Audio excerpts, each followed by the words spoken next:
श्रीनगर में कश्मीर डिवीज़न में जो इलेक्शन के अरेंजमेंट किए गए हैं उसका हमने रिव्यू किया है। यहाँ पर स्टेट इलेक्शन कमीशन ने अभी सभी डिस्ट्रिक्ट मजिस्ट्रेट्स 10 जिलों के जो हैं उनके साथ में रिव्यू हुआ है।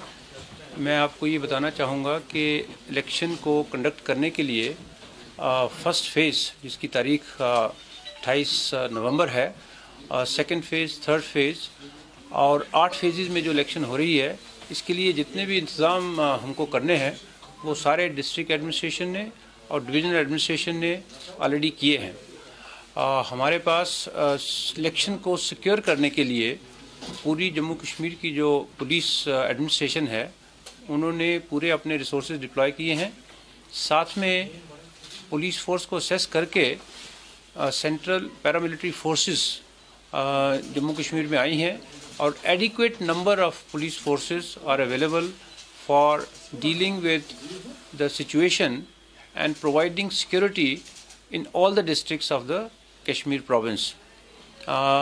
Police is being provided to protected persons जो contesting candidates हैं उनको कैंपेनिंग करने के लिए, और जो कहीं कहीं पर कुछ कैंडिडेट्स अनकंटेस्टेड भी जीते हैं उनके लिए भी हम अरेंजमेंट कर रहे हैं ताकि वो सुरक्षित कश्मीर में रहें। इस समय इलेक्शन का जो प्रोसेस है ये एक एडवांस स्टेज पे चला गया है। फर्स्ट फेजेस के लिए हमने डिफ़िकल्ट इलाके जहां पर बर्फ़बारी हो सकती है और बर्फ़ के कारण से रास्ते बंद हो सकते हैं उनको फर्स्ट फेज़ में हमने रखा था। वहां पर जो पोलिंग मटेरियल है और जो पोलिंग पार्टीज़ हैं और जो बैलेट पेपर का काम है वो ऑलरेडी कंप्लीट कर दिया गया है और ये सारे रिसोर्सेज उनके इलाके में जहां पर पोलिंग लोकेशंस हैं वहाँ पर भेज दिए गए हैं। जैसा मौसम इस समय है उसको मद्देनज़र रखते हुए कहीं पर अगर रोड ब्लॉक वगैरह होने की संभावना है तो जो हमारे स्नो क्लियरेंस मशीनरी है मैकेनिकल विंग पीडब्ल्यूडी का, उसको भी हमारे एडमिनिस्ट्रेशन ने मोबिलाइज़ कर लिया है और वो भी काम किया जाएगा। सभी तरीके की कंटिजेंसी जो हो सकती है इलेक्शन में उसके लिए अल्टरनेटिव अरेंजमेंट भी किए गए हैं। सारे ज़िलों में काउंटिंग के लिए भी इस समय एडवांस प्लानिंग हो चुकी है, काउंटिंग लोकेशन डिसाइड हो चुकी हैं और अच्छी बात यह है कि सारे स्टाफ की मूवमेंट उनके प्लान बन चुके हैं। हमने इलेक्शन को ट्रांसपेरेंट करने के लिए और इंश्योर करने के लिए कि कोई गलत प्रैक्टिस इसमें नहीं हो, जो एक्सपेंडिचर लिमिट्स हैं वो कैंडिडेट्स एक्सपेंडिचर लिमिट्स के अंदर अपना खर्चा करें, उसके लिए सभी ज़िलों में हमारे जनरल ऑब्जर्वर और एक्सपेंडिचर ऑब्जर्वर इस समय हैं और इस तरीके से ये इलेक्शन होगी। ये एक बड़ी अहम इलेक्शन है, जैसा मैंने पहले भी कहा है डिफरेंट मीडिया प्लेटफॉर्म पे कि जम्मू कश्मीर में डिस्ट्रिक्ट डेवलपमेंट काउंसिल्स का बनना ऐतिहासिक एक तारीखी गोल रहेगा हमारे लिए। ये सारे देश में 1990s में बनी, बड़ी जगह में उससे पहले भी बनी जिला परिषद।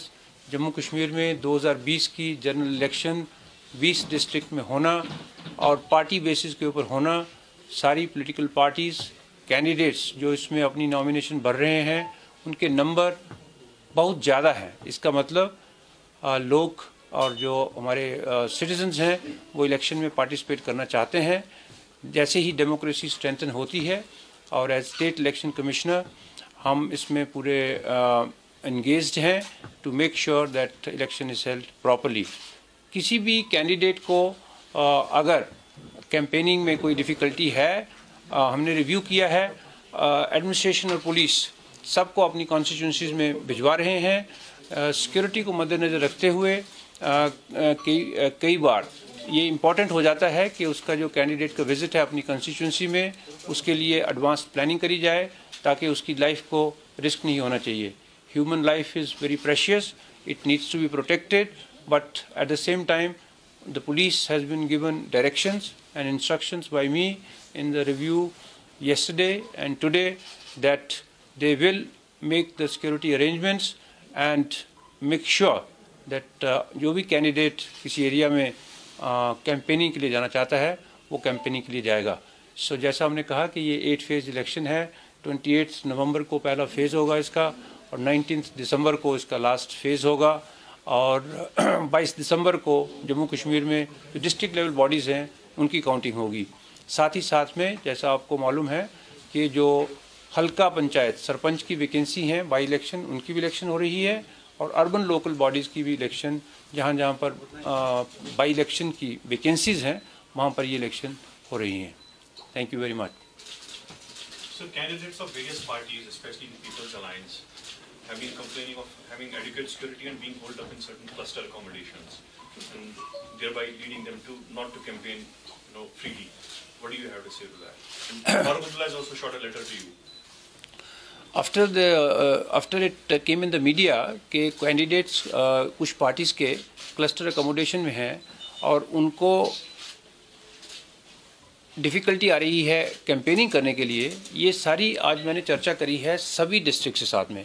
मैं एक बार फिर कहना चाहूँगा कि जो भी कैंडिडेट को सिक्योर रखने के लिए क्लस्टर अकोमोडेशन में लाया गया है, उसमें बिल्कुल ये गोल नहीं है कि उसको प्रिवेंट किया जाएगा कैंपेनिंग करने के लिए। ये कंप्लेंट गलत है कि किसी को प्रिवेंट किया जा रहा है।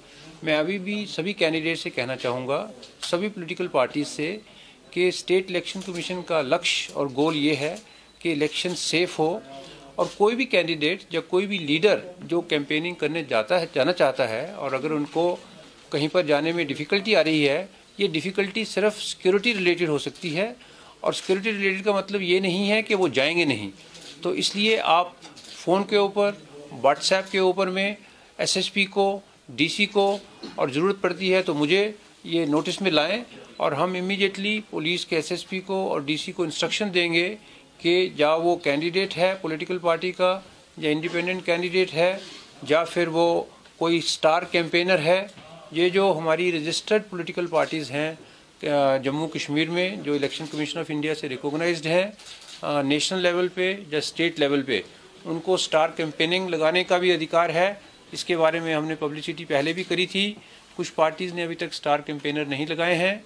अभी इलेक्शन 1 महीना और है लगभग, और इसमें पॉलिटिकल पार्टीज़ अगर चाहती हैं वो अपने कैंपेनर्स लगा सकती हैं, अपने इंपॉर्टेंट लीडर्स को वो डिस्ट्रिक्ट में भेजें, कॉन्स्टिट्यूंसीज़ में भेजें, और उसके लिए उनकी सिक्योरिटी जो चाहिए होगी वो उनको प्रोवाइड करी जाएगी। किसी भी किस्म का कंप्लेंट जिसमें किसी को गलत डिटेन किया जाएगा वो अभी तक नहीं आया है। ये मैंने कल भी बात करी थी।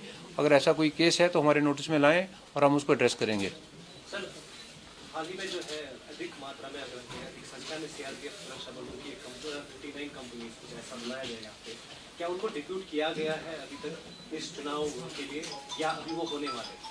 बहुत सारी कंपनीज जो आ गई हैं ऑलरेडी जम्मू कश्मीर में, उनको ऑलरेडी डिप्लॉय किया जा चुका है। कुछ डिस्ट्रिक्ट्स में, जैसे हमारी ये भी प्रेस कॉन्फ्रेंस चल रही है आज और कल में, कुछ एरियाज़ में और एडिशनल कंपनीज जा रही हैं।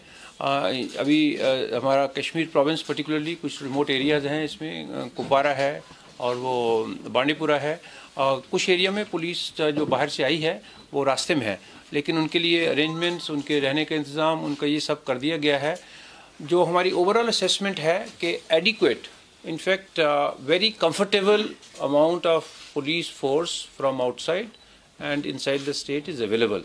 सो पुलिस के पास में एरिया को सिक्योर करने के लिए, जो कोई कैंडिडेट जाता है उसके रूट को सिक्योर करने के लिए, और सबसे ज़्यादा इम्पॉर्टेंट जब पोलिंग डेज आ रहे हैं हमारे 8 फेज़ के, उसमें जब पोलिंग पार्टीज़ चलती हैं डिस्ट्रिक्ट हेडक्वार्टर की लोकेशन से और पोलिंग स्टेशन में जाती हैं और जब वहाँ पर रहती हैं, तो इसका पूरा एक प्लान जो है वो सभी डिस्ट्रिक्ट ने बनाया है, और एडिक्वेट पुलिस फोर्स हमारे पास स्टेट के पास में उपलब्ध है, पुलिस के पास में उपलब्ध है, और वो पुलिस एडमिनिस्ट्रेशन उसको डिप्लॉय करेगी। सर, आपसे जानना चाहेंगे जो कैंडिडेट क्रिमिनल बैकग्राउंड हैं या केसेस उनके खिलाफ दर्ज हैं, वैसे भी कुछ लोग अभी भी इलेक्शन में उठे हैं, पार्टिसिपेट कर रहे हैं, उन पे कुछ डायरेक्शन है उनके लिए?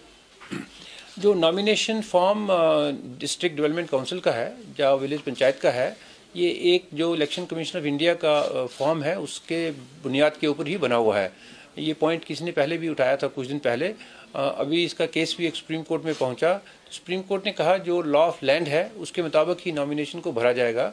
तो हमारा भी जो डीडीसी का डिस्ट्रिक्ट डेवलपमेंट काउंसिल का नॉमिनेशन पेपर है और जो पंचायत का नॉमिनेशन पेपर है, उसमें कैंडिडेट को एक एफिडेविट देना है और बताना है कि उसके खिलाफ क्या क्या केस है। जो कन्विक्शन वाला कैंडिडेट होगा वो इलेक्शन नहीं लड़ सकता है, लेकिन जो दूसरा है जिसके खिलाफ कोई चार्ज है वगैरह वगैरह, वो जो लॉ में है, तो इसलिए कैसे कुछ ऐसे कैंडिडेट हो सकते हैं जो नॉमिनेशन फाइल करेंगे, लेकिन कन्विक्शन वाला जो कैंडिडेट है वो इलेक्शन नहीं लड़ सकता। और जम्मू कश्मीर में स्टेट इलेक्शन कमीशन हम वही कानून फॉलो कर रहे हैं जो सारी देश में फॉलो हो रहा है इसके बारे में। सर, एडमिनिस्ट्रेटिव के हिसाब से जो एडमिनिस्ट्रेटिव अधिकारी होंगे वो इस डीडीसी चुनाव में जो है व्यस्त रहेंगे, तो क्या ये निष्पक्ष हम कह सकते हैं कि या क्या सेट्स पे बनाया गया है कि जो आम रूटीन वर्क है लोगों का जो डीसी ऑफिस में होता है वो कहीं बाधित ना हो जाए? तो क्या ये पहले साफ कर दिया गया है कि वो काम जो है वो होता रहेगा और चुनाव भी साथ में होता रहेगा? इलेक्शन में अभी मॉडल कोड ऑफ कंडक्ट जारी है, जैसा आप जानते हैं। मॉडल कोड ऑफ कंडक्ट में मेजर डिसीजन मेकिंग नहीं होती है, तो उस तरीके से जो अधिकारीगण भी हैं वो उससे फ्री रहते हैं। लेकिन इलेक्शन में जो डिप्लॉयड है वो इलेक्शन स्टाफ को इलेक्शन ही पहले करना है। इलेक्शन एक जमहूरियत का हिस्सा है और अगर एक महीने में कुछ अधिकारीगण नॉर्मल ड्यूटीज़ का काम कम करेंगे तो इसका हमको यही व्यू लेना चाहिए कि वो एक गवर्नेंस और डेमोक्रेसी को स्ट्रेंथन करने के लिए कर रहे हैं। क्योंकि अभी 20 डिस्ट्रिक्ट में एक लोकल गवर्नमेंट होना जिसका नाम डिस्ट्रिक्ट डेवलपमेंट काउंसिल है और वो एरिया की डेवलपमेंट करेगी। बहुत सारे फंक्शन जो कॉन्स्टिट्यूशन में हैं वो उनको ट्रांसफ़र किए जाएंगे। अभी ऑलरेडी जो पंचायत यहाँ पर 2018 में इलेक्शन हुई थी, काफ़ी फंक्शन जम्मू कश्मीर की सरकार ने पंचायतों को ट्रांसफ़र किए हैं। डिस्ट्रिक्ट डेवलपमेंट काउंसिल में और फंक्शन जो होंगे वो ट्रांसफ़र होंगे जैसे देश में बाकी जगह में हुए हैं। और मैं आपके ज़रिए आपके मीडिया के ज़रिए, इलेक्ट्रॉनिक मीडिया के ज़रिए सब लोगों को कहना चाहूँगा, यंग वोटर्स को, फर्स्ट टाइम वोटर्स को, कि आप अपना वोट जानें और आके पार्टिसिपेट करें। आप ये जानें कि आप इमीडिएटली पता करें कि आपके इलाके में, आपकी कॉन्स्टिट्यूंसी में इलेक्शन कौन सी डेट को है, आपका नाम पोलिंग लिस्ट में कौन सी जगह में है। आप वहाँ पर जाएं, अपने कैंडिडेट्स को चुनें और जो डिस्ट्रिक्ट डेवलपमेंट काउंसिल होगी वो आपकी होगी, आपके इलाके की होगी और इससे जम्मू कश्मीर में आगे और प्रगति आएगी। सर, क्यों रखा गया इन कैंडिडेट्स को क्लस्टर होटल्स में? क्या वजह है? जो कैंडिडेट्स है उनका ये भी कहना है कि जो बीजेपी के जो बाकी कैंडिडेट्स हैं उनके अपोजिशन में जो हिस्सा ले रहे हैं उनको फ्रीली मूवमेंट की जा रही है, they can do their campaign as if जो कैंडिडेट्स है जिनको होटल्स में रखा जा रहा है, they are only given few hours in their constituency for the campaign।